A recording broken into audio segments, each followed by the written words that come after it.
Hello, welcome. My name is Jacques Lezra. I'm the chair of the Department of Comparative Literature here at NYU.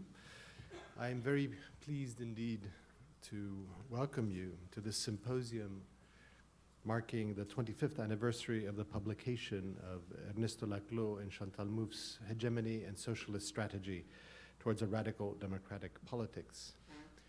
It is my happy duty to acknowledge the institutional sponsors of this event, and I'm pleased to say that they are numerous. We received generous support from the offices of the Dean of the Faculty of Arts and Sciences, the Dean of the Graduate School of Arts and Sciences, and the Dean of the Gallatin School of Individualized Studies at NYU. A lot of deans, but it's, this is good. The Political Theory Lecture Series at Gallatin, the Department of Spanish, and the Program in Poetics and Theory contributed as well to this. Susan Prothero and Angela LaRue-Lindsay have been involved from the first in all of the tasks needed to make today's events possible, and I want to thank them too. We've organized the symposium in this way. I'll introduce simply by institutional affiliation and mentioning his or her most recent book, each of our panelists, as well as Ernesto Laclau and Chantal Mouffe. And I'll say 2 sentences about hegemony and socialist strategy. This shorthand saves us a great deal of time, as an exhaustive review of the books and scholarly profile of the 7 scholars on this stage would take a very long time indeed, and furthermore, in all probability, be superfluous, as they are all extraordinarily well known. Each of our 5 panelists will speak for 12-ish minutes, and I'll be as strict as I can. I'll hold up a little sign that says time at some point without being indecent or violent, I hope. And after that, Laclau and Mouffe will speak in answer, commenting, responding, or elaborating for about 20 minutes to half an hour. After that, the floor will be open for questions, and I'll moderate or facilitate or insult. Introductions. Robin Blackburn is Professor of Sociology at Essex University and Distinguished Visiting Professor of Historical Studies at the New School. His most recent book is Age Shock and Pension Power, How Finance is Failing Us, Verso 2006. Sheila Ben Habib is the Eugene Meyer Professor of Political Science and Philosophy. I'm giving you these in the order in which they will be speaking.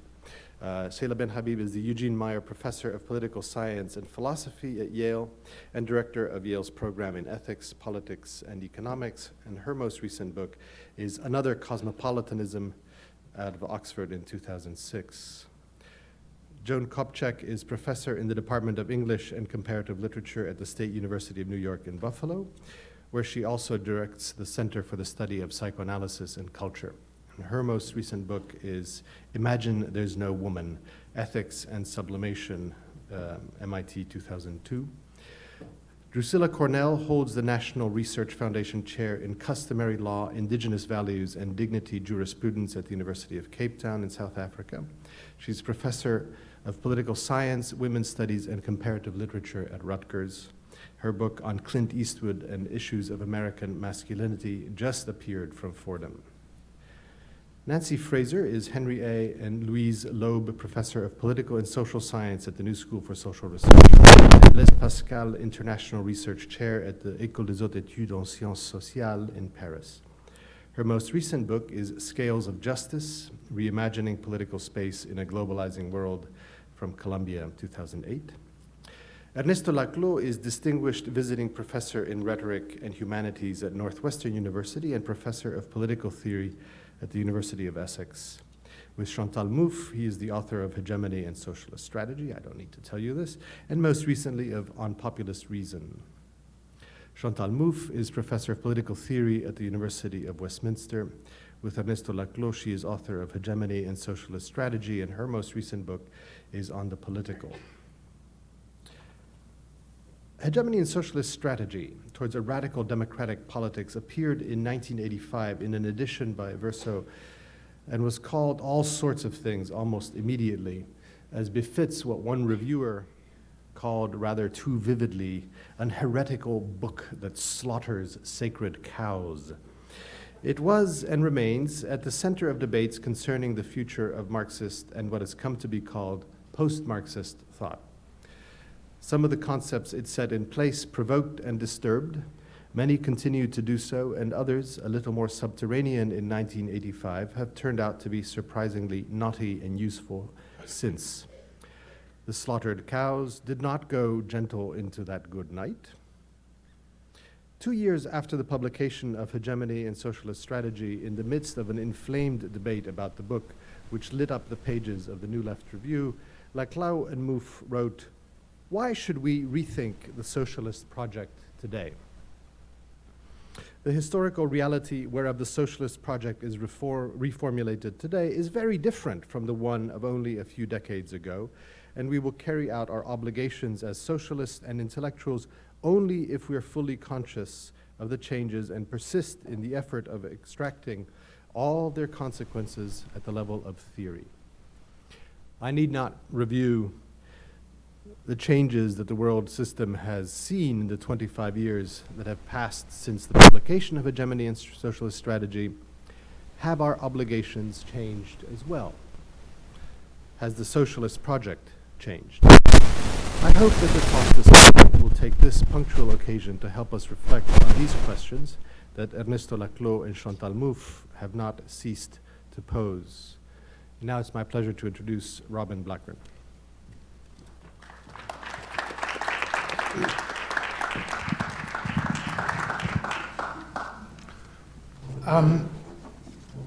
Well, I think as that introduction has already suggested to us, the importance of this work is that it bound together so many themes, apparently disparate themes, in one critique of the basic underlying ideology and project of the left, and in particular of Marxism, and in particular of the Western communist movements and socialist movements of the 1970s and 1980s. And I think that the central concept of Marxism that seemed to bind everything together was the concept of the overarching fundamental quality of labor in shaping the social order and in shaping the possibilities of its transformation. Marx's great work, Capital, had shown how socially necessary labor time lay at the heart of all that was positive at the project of production. It was the source of profit, it was the source of surplus value, and it was produced by a grand cooperative effort. And it was that fact, the fact that the working class was a cooperative force, that it was integral to the nature of capitalism, that capital itself was simply a shadow without the productive power and the cooperative power of labor. That was the fundamental element in the socialist analysis. And Marx's argument about the nature of capitalism and about what might be able to transcend it was something that reached out far beyond the ranks just of those who called themselves Marxists or called themselves communists. In England, the Fabians read Capital. In the United States, Samuel Gompers, the founder of the AFL, he read Capital. It made sense to anarchists. It made sense to syndicalists. They had very important differences, but they subscribed to something which really was at the center of the critique of this remarkable book. Now, it should be said that Ernesto and Chantal were not the first to challenge this role of labor and in constituting a class that would be the negation of capitalism and that would be capable of overthrowing it, that would be capable of leading a great diverse force, because the classical thesis was not that there was only one social protagonist, the working class. It was that the working class first would dissolve diversity within itself based on gender or race or nationality. All those partial identities would be melted away by the force of class struggle, by implicit class interest, and by an overarching project which would result in the seizure of power and the enunciation of a plan which would be based on cooperative labor. The workers would feed in their input and human need would be met.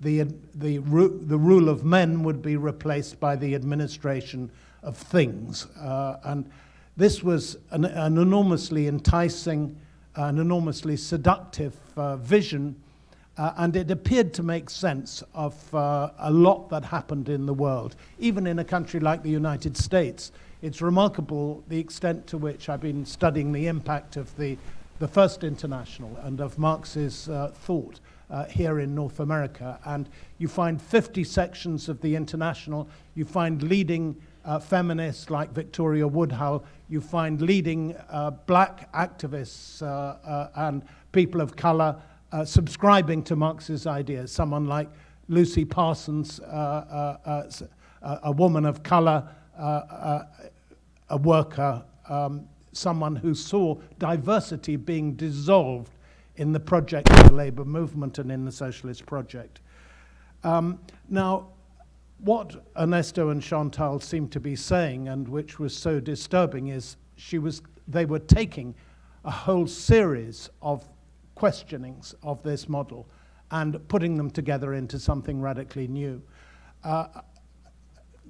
New Left Review, which we just heard quoted, had its first issue in 1960, and C. Wright Mills published a very influential letter to the New Left, which you could almost take as the charter of the New Left. It was reprinted so many times. And the kernel of his analysis is that the left must overcome the labor metaphysic. So here was already in anticipation an element of the argument that Ernesto and Chantal were to take up, but to bind together with so many other arguments, all of 20 years later. And another strand of critique was the strand of critique that said simply in terms of the analysis of capitalism, it's impossible to see labor values lying at the heart of price formation. Really, Piero Sraffa was the source of this critique. I mean, others contributed to it. Ian Steedman developed it in a memorable way. There was also the Althusserian current, which in the previous 10 years had been, commanded much of what seemed to be creative Marxist thought. The simple Hegelian totality was questioned by the Althusserians, and in its place was the already given complex totality with its implications for class alliances, with the idea that it wasn't just the working class against capital, but a much more complicated political and social field. I could go on at anticipations of Ernesto and Chantal's argument, but I do think what was breathtaking is that they were able to bring it together in the covers of actually a relatively short book, but a very intensely thought out book. And something that I found remarkable is, and at this time I was editor of the New Left Review, the methodology that Ernesto and Chantal had chosen was not one that I thought, if I am candid, was very promising. It seemed to me that there was a danger of a certain idealism in the exaltation of discourse in their methodology. And yet what they seemed to be saying is, and this didn't seem obvious, that, for example, Soviet-style planning was dead, that it was flawed, that it couldn't work. It didn't seem totally obvious. It was a great forbidding help, the Soviet Union then, but it was producing more concrete, more electricity, more coal, more steel than any other country in the world. So it didn't quite say, I mean, why was it so sort of fatally flawed? And yet I think the argument of the book was that there's no algorithm that will produce unending economic progress, that will release the cooperative powers of labor. Even democratization of this hulk won't somehow release the genius of socialist economics from its bureaucratic form. The working class in the West didn't seem to have ceded its central place. In my own country, in Britain, workers had actually, at the time trade unions, at the time this book was published, had just overthrown two governments. Edward Heath's government during the miners' strike of 1973, and then in 1979, strikes again saw the overthrow of Callaghan's government. So it didn't seem the working class was a spent force. And yet that seemed to be the message of this book. I think somehow, and I can't explain it, that Ernesto and Chantal's methodology, it took us closer to the empirical reality of late 1970s, early 1980s capitalism and global politics than the apparently more empirical and empiricist methodologies. Our time is limited, so I've paid tribute to what I see as the tremendous insight and the sort of synthesizing power of this work. I think it did introduce, is it perhaps though not obsolete now? Hasn't globalization re-established a world where capitalism is the only logic? Is it not the case that the multitude is now the potential new subject of this history that the working class proved not to be? Well, I have my doubts. I think capitalism has survived the credit crunch only because the nation state and the bloc in power has managed to pull off a rescue operation. So globalization and globalized capital, it turns out, was not as all-conquering as it seemed. It needed the old nation state. And always in Ernesto and Chantal's work, you have a dialectic between world economy and world politics. It's a phrase Ernesto uses sometimes. And this reminds us of the political level, the ideological level, and the radical program, the program of radical democracy. It seems to me that this is a challenge still to be faced. Whether the project is going to still be called socialism or not is another question. But it seems to me that it will have to now, having registered the gains that have been indicated for us in this book, now, so many decades later, it still remains to look at the new types of alliances and the new programs of transformation that are possible once the labor metaphysic is overcome. Thank you.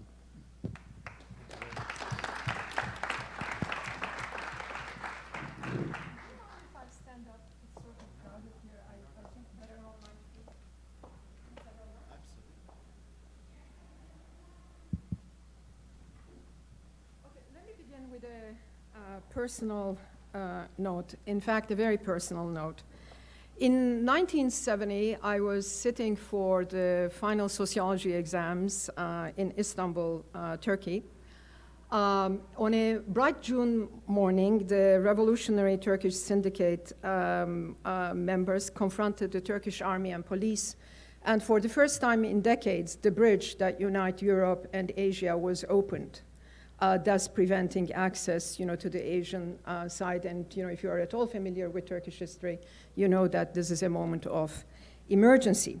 My sociology professor, who was an enlightened Kemalist, a gentleman of the Turkish civil service, came to me and said, "You see what you have accomplished, are you happy now?"